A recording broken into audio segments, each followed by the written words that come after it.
Hello, kamusta tayo lahat? I praise my Father, the Creator of heaven and earth, the Almighty God, who is full of mercy and grace. He's wonderful. He's kind, awesome, magnificent Yahweh. And I praise my Savior for paying the debt. Yung mga utang natin, binayaran na ni Jesus. Yes, may utang tayo. Baka sabihin nyo, mayaman ako, wala akong utang. Meron tayong utang. Ang utang natin, pag nagkakasala tayo. And Jesus paid the debt through His precious blood. So dito sa may Colossians chapter 2 verses 13 to 14, and you being dead in your trespasses and the uncircumcision of your flesh, He has made alive together with Him, having forgiven you all trespasses, having wiped out the handwriting of the ordinances that was against us, which was contrary to us, and He has taken it out of the way, having nailed it to the cross. Dahil si Jesus, siya ang ating kinsman redeemer, tinanggal na ang ating mga utang.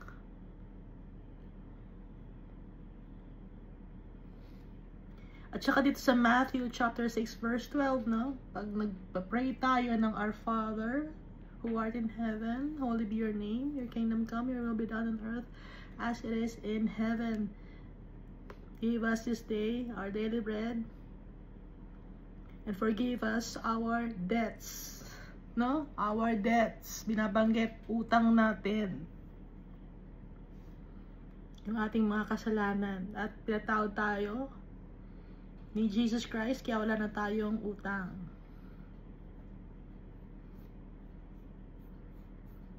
Kaya purihin natin si Almighty Father, because He sent Jesus Christ to us to redeem us from our transgressions. And if we glorify Jesus Christ, we are also glorifying our Father. And if we glorify our Father, we're also glorifying Jesus Christ.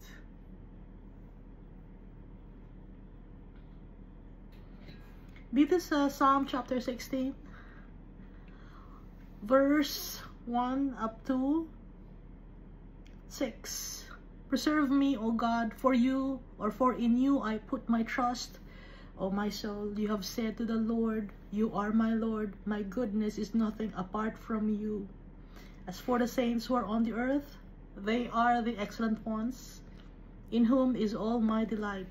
Their sorrows shall be multiplied, who hasten after another God. Their drink offerings of blood I will not offer, nor take up their names on my lips. O Lord, you are my portion of my inheritance. In my cup, you maintain my lot. The lines have fallen to me in pleasant places. Yes, I have a good inheritance. Because of Jesus Christ, may inheritance tayo. Baka sabihin nyo, wala naman akong pera, wala naman akong mamanahin sa magulang ko. Ang ating tatay, si Almighty Father. He created us in His image and likeness. And so, meron tayong inheritance.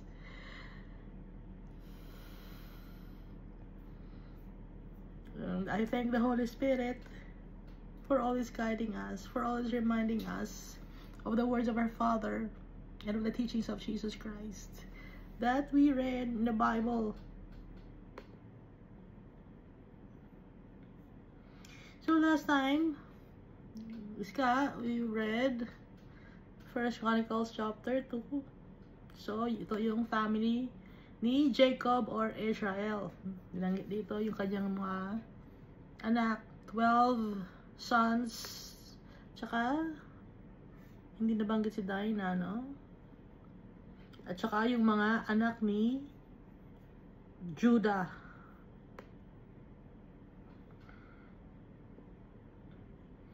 Hanggang kay David, hanggang kay Ezron, hanggang sa family of Jerahmeel. So madami na hanggang sa family ni Caleb. And then binanggit din dito yung mga Kenites na although they're not from the lineage of Jacob, kadugo din sila kasi they came from Abraham, yung mga Kenites. At saka yung mga Rechabites. Father-in-law ni Moses, isang Kenites, no? At saka yung mga Rechabites naman, hindi sila umiinom ng wine at hindi sila bumibili ng lupa. Nakatira lang sila sa tent or transient houses. Hindi sila nagtatanim. Minana nila yon sa kanilang father. Kaya binibless sila ni Almighty Father dahil sinusunod nila yung turo sa kanila ng kanilang father, yung house of Rechab. Obedient sila. Kaya yung promise ni Almighty Father, yung house of Rechab, hindi mawawala ng representative sa heaven. So generation after generation, may representative from the Rechabites. Promise ni Almighty Father yon, at pag nagpa-promise si Almighty Father, ginagawa niya.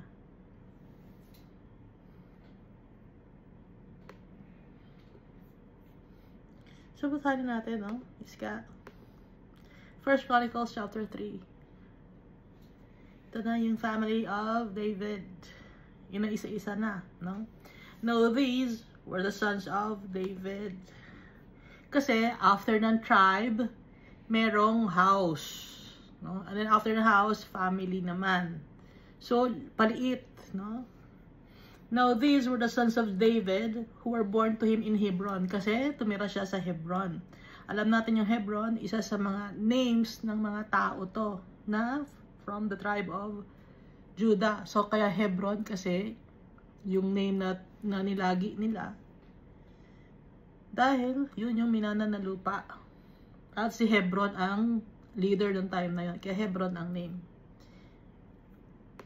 Who were born to him in Hebron. So tumira si David sa Hebron. The firstborn was Amnon. So sa Hebron, meron ng anak si David. Nagkaroon siya ng anak. The firstborn was Amnon by Ahinoam, the Jezreelitess. So si Michal, walang anak. Una niyang naging asawa ni David si Michal, pero wala silang anak. So, naging panganay ngayon tong si Amnon, na anak niya sa isang taga Jezreel, si Ahinoam. Si Amnon, nababasa natin sa 2 Samuel chapter 13, he abused his sister. Binastos niya, sexually abused his sister, si Tamar. Kasi gandang-ganda siya kay Tamar. And then after niya na may nangyari sa kanila, inayawanan niya si Tamar kasi naalala niya yung na ba't niya nagawa yun. No? Kaya ayaw niya na makita si Tamar. The second, kanyang pangalawang anak ni David was Kiliab sa 2 Samuel chapter 3 verse 3 or Daniel by Abigail the Carmelitess. Naalala natin si Abigail. Asawa siya ni Nabal. Nabal was a foolish man while Abigail, his wife, was a kind-hearted woman. Nagustuhan siya ni David. Kaya kinuha siya bilang asawa ni David nung namatay si Nabal. So second son niya. No? Verse 2, the third, Absalom, the son of Maacah, the daughter of Talmai, king of Geshur. So, maalala natin si David, marami siyang mga kalaban, mga Hivites, Hittites, Geshurites, Girgazites. So, naging kalaban niya yung Geshurites. So, ngayon, yung Geshurite na to, yung king, merong anak, si Maacah. So, ibinigay ng king ang kanyang anak kay David para hindi na sila guluhin ni David. So, maganda si Maaka, no? Nagustuhan din siya ni David kasi mahilig sa magaganda si David. So, mababasa natin si Absalom then sa 2 Samuel chapter 14 verse 25 when he betrayed his father. Gusto niyang kunin ang kingdom, the kingdom of Israel kay David. So, noon pa lang, no, na history ng mundo. Kung ngayon merong mga anak na nagbe-betray sa kanilang magulang, noon din, si Absalom. Nangyayari na yung mga nangyari ngayon, nangyari na before.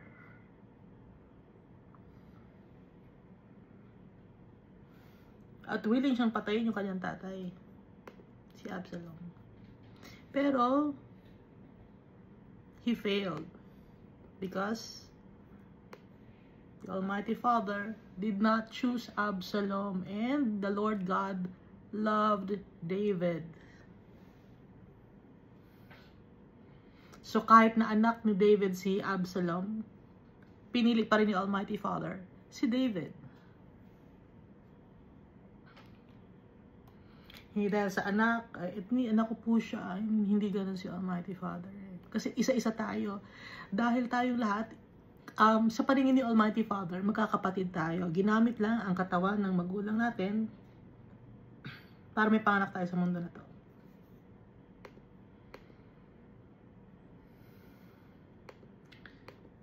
So warrior, itong lolo ni Absalom. Kaya siya, warrior din, matapang din, no? But he died. Anong nangyari sa kanya? Yung leg niya, nakahang siya. Yung ulo niya sa terebinth tree or oak tree. And then si Joab naman, buhay pa siya, nakasabit yung ulo ni Absalom, sinaksak na ng sword. The fourth, Adonijah, the son of Haggith. Ito namang si Adonijah, matatandaan natin sa 1 Kings chapter 1 verse 5 to 31. Gusto niyang maging king. So, nakikita niya na matanda na si David. Gusto niyang kunin ang kingdom kay Solomon. No, ito si Adonijah. At si Adonijah, gusto rin niya maging asawa, yung naging katabi na ng father niya. Kaya nagalit si Solomon, pinapatay si Adonijah, kahit na brother niya. Verse 3, the fifth, Shephatiah of Abital, the sixth, Ephraim, by his wife, Eglah. So, madami, no? Iba-ibang babae ito. Ilan babae ito? 6, no? So, Hebron pa lang.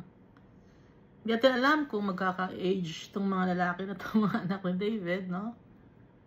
Verse 4, these 6 were born to him in Hebron, where he reigned 7 years and 6 months. And in Jerusalem he reigned 33 years. And these were born to him in Jerusalem. Sa Jerusalem naman, nagkaroon din siya ng anak. Doon pinanganak sa Jerusalem na. Shimea, or Shamua, na nababasa natin sa 2 Samuel chapter 5 verse 14. Shobab, Nathan, and Solomon. Hindi na nabanggit or hindi na nabigyan ng pangalan yung firstborn son ni David and Bathsheba, who died when he was still a baby, no? Kasi kasalanan yon. May kasalanan kasi si David tsaka kay Bathsheba dahil tinabihan niya si Bathsheba at pinatay si Uriah, the husband of Bathsheba. So ang anak ni David kay Bathsheba were four sons. Hindi natin alam kung mayroon pang anak na babae, no? So, si Bathsheba, isa lang yan. The daughter of Eliam or Amiel. So, nakikita ninyo na iiba yung name. Bathsheba. Pero isa rin yon. Si Eliam, Amiel. Isa lang yun. Ang laki ng pagkakaiba ng spelling. Sila rin yon. Sometimes kasi may mga nicknames. Kung may mga nicknames noon, ngayon may mga nicknames na galing noon pa. So, saan natin nakuha yung nicknames na yon? Kasi nga, noon pa, ginagaya natin. Akala natin ngayon lang. Noon pa, no? Also, there were Ebar. So, binabanggit dito yung mga pangalan ng mga anak ni David. Ang dami. Also, there were Ebar, Elishua or Elishama, na binanggit sa 2 Samuel chapter 5 verse 15, Eliphelet or Elpelet, Noga, Nepheg, Japhia, Yafia, Elishama, Eliada, Eliphelet, 9 in all. 1, 2, 3, 4, 5, 6, 7, 8, 9, no? Aside sa mga 4 sons ni Bathsheba, 9 pa. Hindi natin alam kung kaninong anak ito. These were all the sons of David, besides the sons of his concubine or the sons of the concubines and Tamar, their sister. So, ang nabanggit lang na anak na babae ay si Tamar. Pero may mga anak pang iba na babae. Nabanggit lang si Tamar kasi nga nagkaroon ng issue si Tamar tsaka si Amnon. Na kaya nagkaroon ng issue si Tamar at si Amnon, inalaw ni Almighty Father yon as punishment also. Nagkasala si David. So, ito nabanggit ng si Nathan, older than Solomon. So, si Nathan, nabanggit siya sa Luke chapter 3. No? So, na doon nanggaling ang lineage ni Jesus. Si David and then si Nathan. While in Matthew chapter 1, si David and then si Solomon. Pero, kinsman redeemer. Namatay si Nathan, wala pang anak. Yung asawa, pinigay kay Solomon.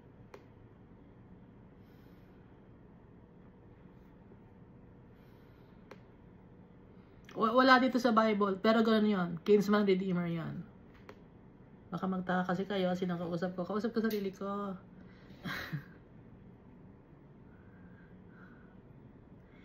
Kaya importante yung Kinsman Redeemer or Redeemer.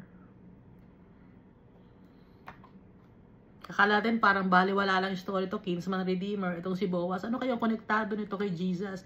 Dati hindi ko maintindihan. Ano konektado ni Ruth tsaka ni Naomi? O sige, galing kay si Jesus kay David and then up to Boaz. Pero hanggang dun lang ba yon? Ibig sabihin pala nun, yung Kinsman Redeemer, importante yon. Kasi yung Kinsman Redeemer natin, si Jesus. So verse 10 na tayo ng 1 Chronicles chapter 3. Solomon's son was Rehoboam. Maraming son si Solomon pero naging king si Rehoboam, no?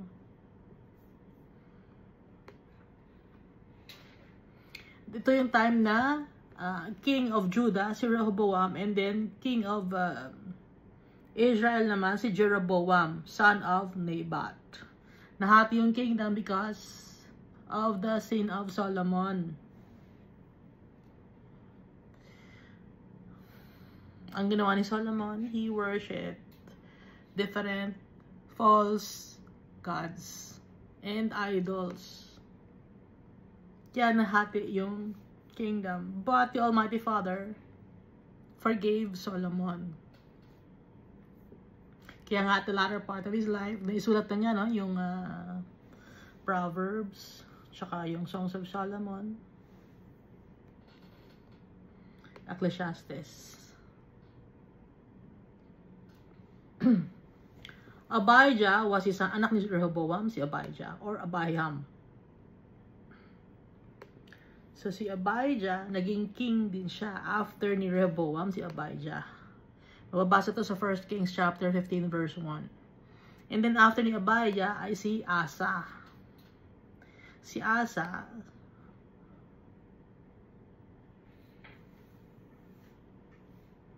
siya yung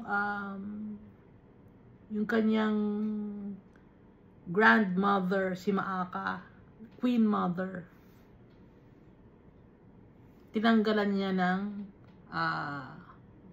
throne. Bakit? Anong kasalanan ng queen mother? Babasa ito sa 1 Kings chapter 15, no? Yung background, sinasabi lang natin kasi mga naging kings to. So, si King Asa, tinanggal niya yung kanyang lola, Queen Mother, Maaka, dahil gumawa ng obscene image of Asherah. So, napakatagal ng panahon si Asherah. Sa Egypt pa, sinasamba nila si Asherah. Asherah, Aster, Astarte, Ishtar, Isis, Easter, Semiramis. At saka si King Asa rin, yung merong diabetic foot. Hindi natin alam kung dalawang paa o isa lang, ano.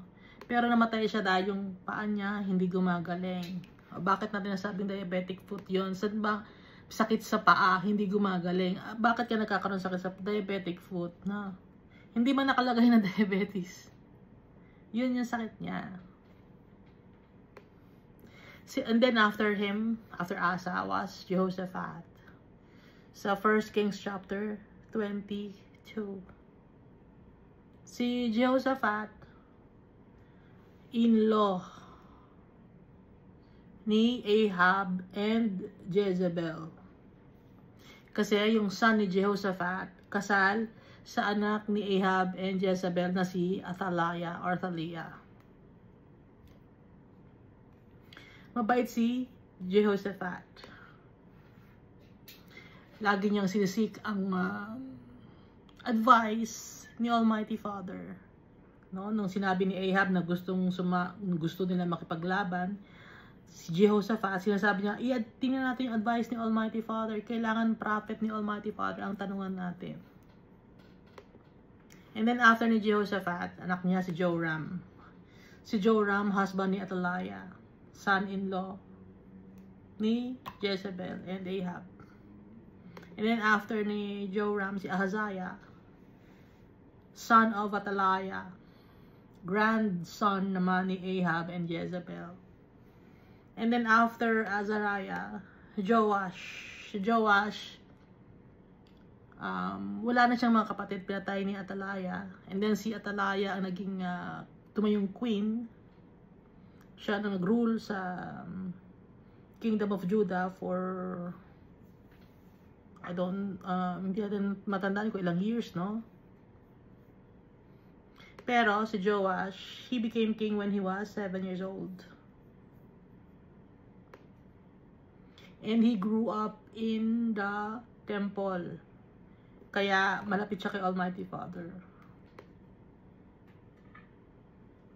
Kaya pag sira yung temple, paayos natin yung temple kasi doon siya lumaki. Siya nagpaayos ng temple, kung may pera, ayusin, sabi ni Joash. Pero, piyatay si Joash ng kanyang mga servants. They formed a conspiracy to kill Joash sa Millo.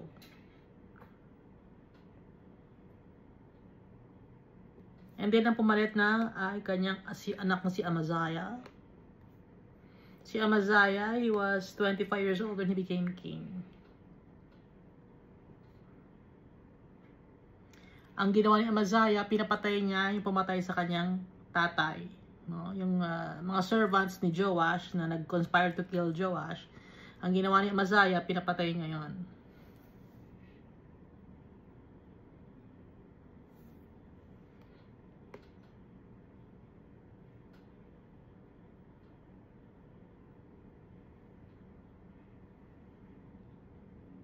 At siya rin ang nanalo ng war against the Edomites. And then, sinabi niya sa King of Israel na gusto niya makipaglaban. Ayaw ng King of Israel. Pero matigas si Amaziah. Pero natalo sila ng Israel.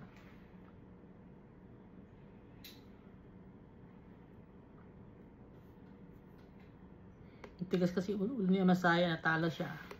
And then, ang next na naging, ang anak naman ni Amaziah, si Azariah. Ito yung naging leper. Merong skin disease na nakakahawa. Naka-isolate siya. He became a leper, or he was a leper until the day of his death. So, ang nag-rule habang king siya, kahit leper siya, may nag-rule yung kanyang anak na si Jotham. So, nung namatay siya, naging formal na naging king si Jotham. And then, ang next na king was Ahaz, or anak ni Jotham, si Ahaz. So, itong si Ahaz, he was wicked. Sumamba siya sa mga false deities or false gods. Sumamba siya kay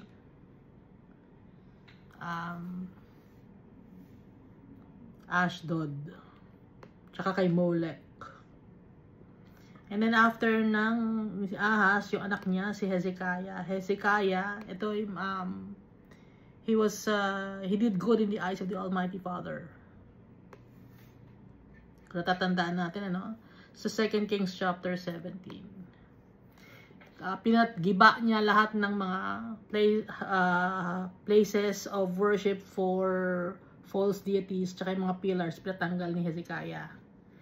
And the Lord God extended his life. Kasi may sakit siya. Pinahaba ng buhay ni Almighty Father ang buhay niya another 15 years. And then yung anak naman niya, si Manasseh, was wicked. Yung ipinatanggal ng kanyang anak, nung ipinatanggal ng kanyang tatay, itinayo naman niya, he rebuilt it. He was wicked.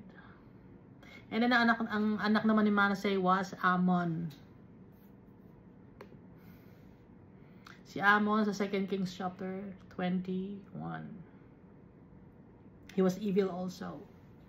And then after ni Amon, yung anak niya si Josiah. Ito na yung 2 Kings chapter 22 at yung prophecy kay Jeroboam son of Nebat, yung man of God na pinatay ng lion.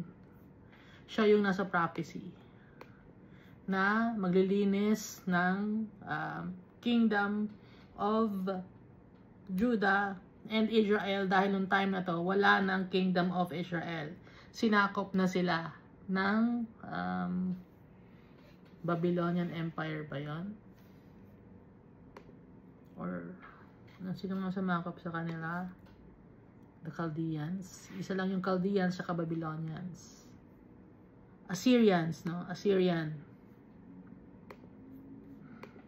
The sons of Josiah were Johanan the firstborn, the second Jehoiakim or Eliakim, the third Zedekiah, and the fourth Shallum or Jehoahaz. Ang layo ng name, no? Shallum or Jehoahaz. Itong si Eliakim or Jehoiakim, medyo magkadikit pa yung name nila, no? Pero itong si Jehoahaz at si Shallum, ang layo ng name, pero isa lang silang tao. The sons of Jehoiakim were Jeconiah, his son, and Mattaniah or Zedekiah, his son. So si Jeconiah, also known as Jeconiah or Jehoiakim. So si Zedekiah or Mattaniah, na babasa rin natin sa 2 Kings chapter 24 verse 17. Ngayon may family rin si Jeconiah. And the sons of Jeconiah were Asir, Shealtiel, his son, and Malchiram, Pedaiah, Shenazar, Jecamiah, Hoshama, and Nadabiah. So, itong si Shealtiel, nabanggit ito sa Matthew chapter 1 at nabanggit din sa Luke chapter 3, si Shealtiel.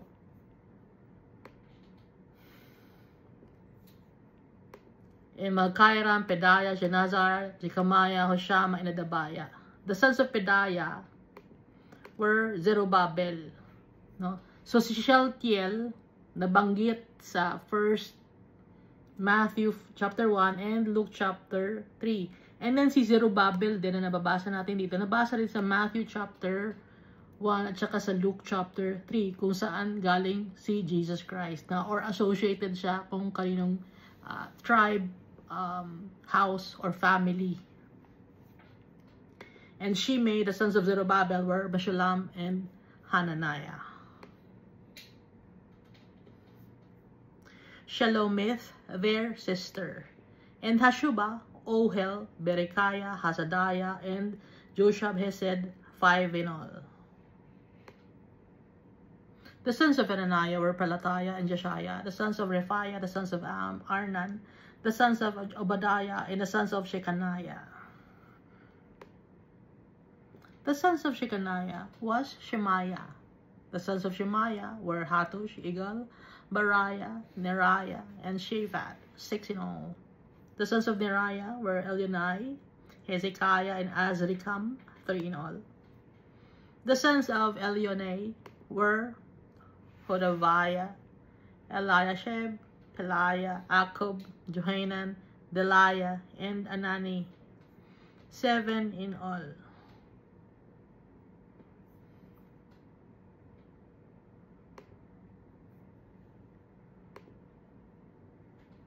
So, yan yung 1 Chronicles chapter 3.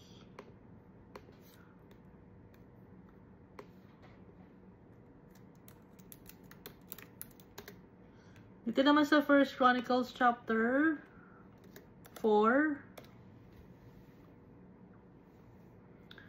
Family na ni Judah, no? Hindi lang kay David. The sons of Judah were Perez and Hezron, Carmi, Hur, and Shobal, and Raiah, the son of Shobal, begot Jahath, and Jahath begot Ahumai and Lahad. These were the families of the Zorahites.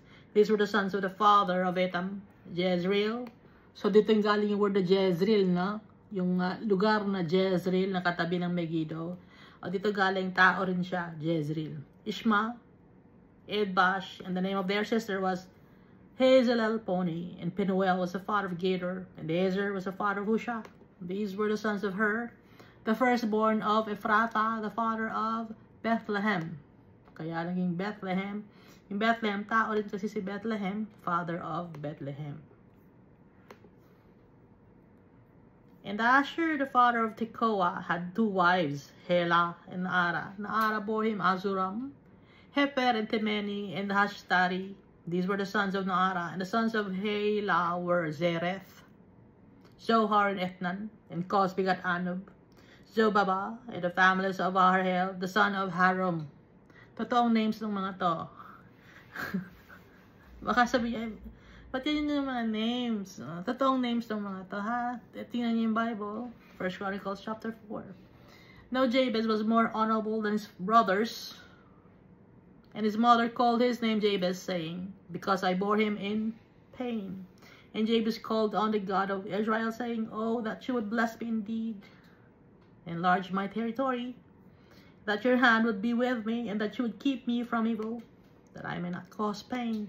So God granted him what he requested. Kasi nga, kaya nga Jabez yung pangalan niya. Kasi when he was being born, the mother was in pain. Mahirap nanganak. Nahirapan manganak yung mother ni Jabez. Kaya ang name niya ay Jabez. Which means he will cause pain. Ngayon, itong si Jabez, mababa ang loob. Tumawag siya kay Almighty Father. Almighty Father, tulungan mo ako para hindi na ako makasakit ng tao. Tulungan mo ako. Tingnan mo yung heart ni Jabez, no? Ayoko nang makasakit ng tao. Oh, that you would bless me indeed and enlarge my territory, that I may not cause pain.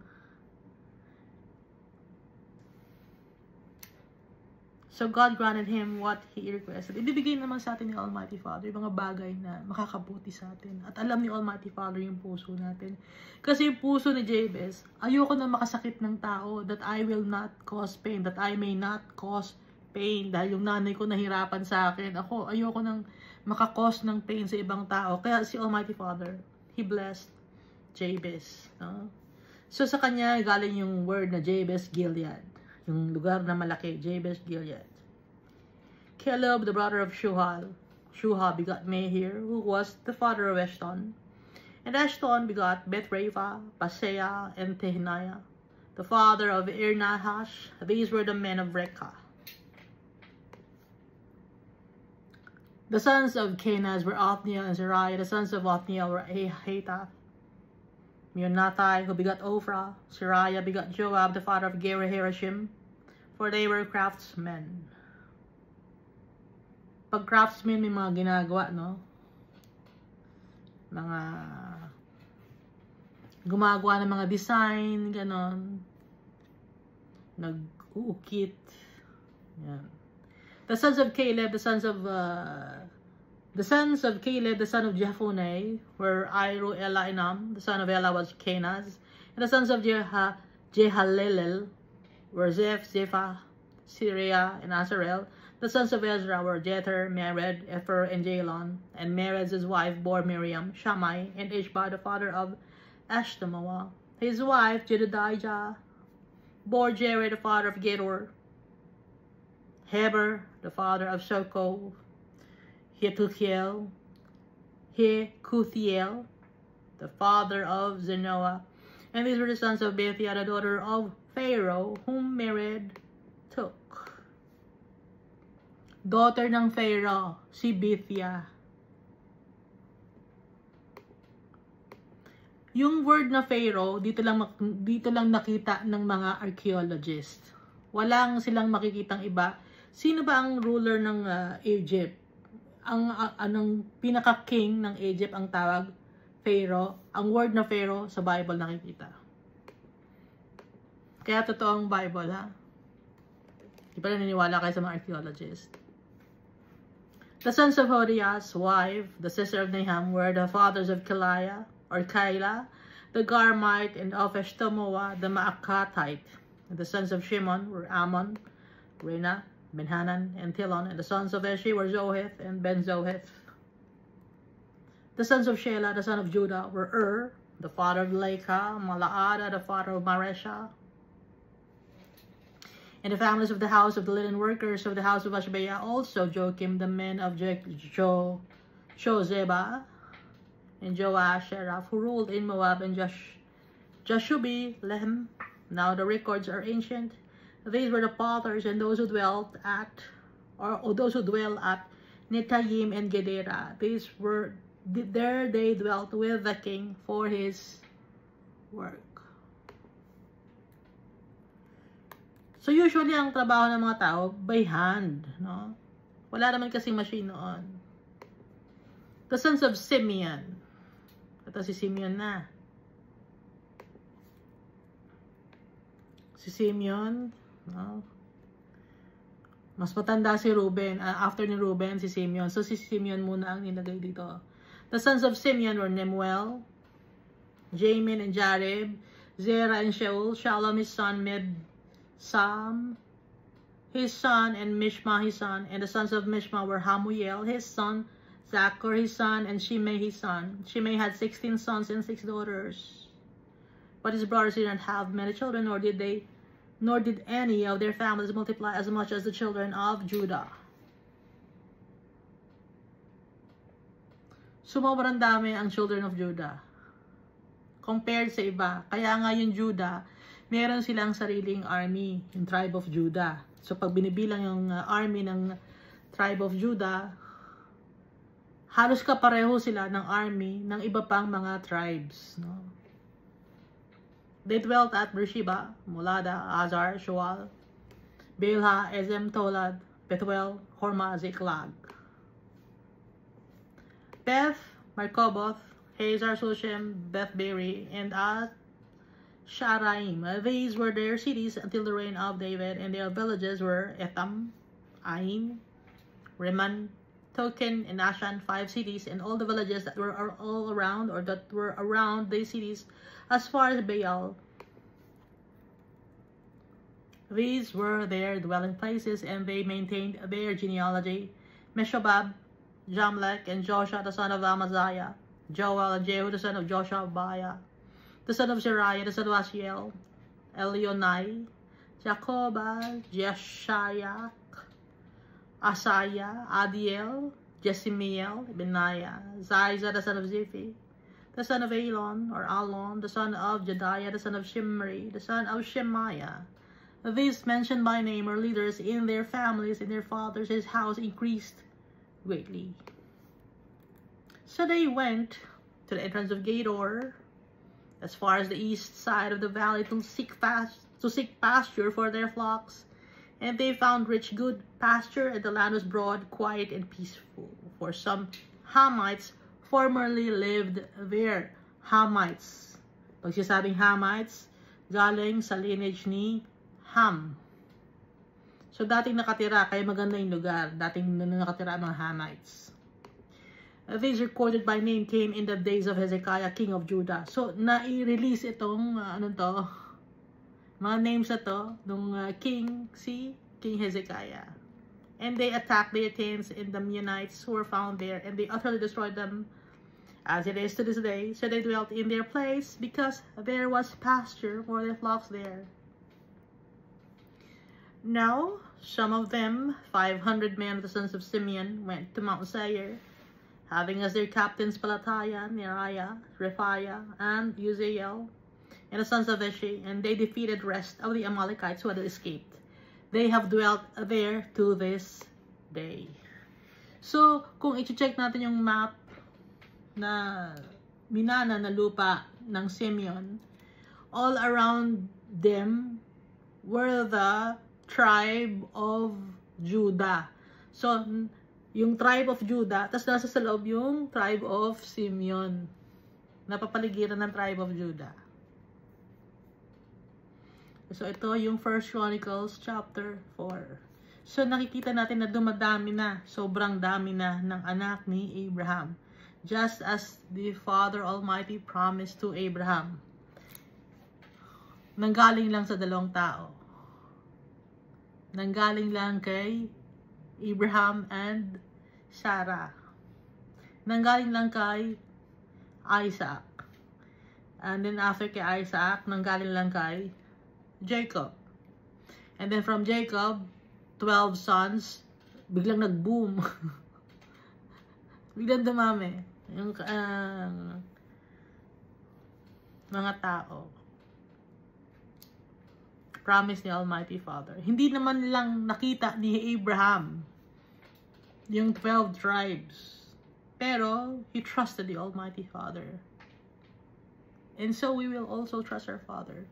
Because He's faithful. He is just. He is righteous.